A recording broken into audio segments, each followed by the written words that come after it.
There's a wonderful poem. I'd like to share this poem with you. It's written by a wonderful woman. Her name is Valerie Cox.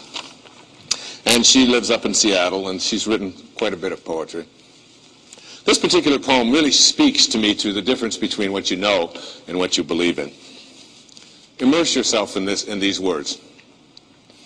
A woman was waiting at an airport one night with several long hours before her flight. She hunted for a book in the airport shop, bought a bag of cookies, and found a place to drop. She was engrossed in her book, but happened to see that the man beside her, as bold as could be, grabbed a cookie or two from the bag between, which she tried to ignore to avoid a scene.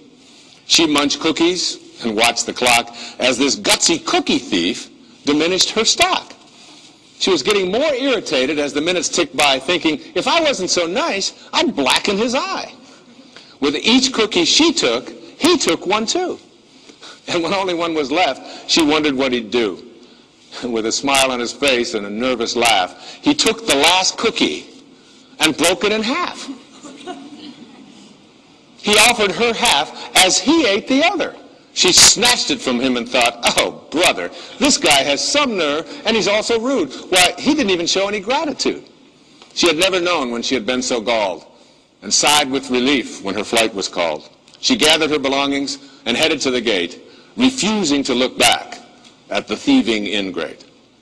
She boarded the plane and sank in her seat, then sought her book, which was almost complete.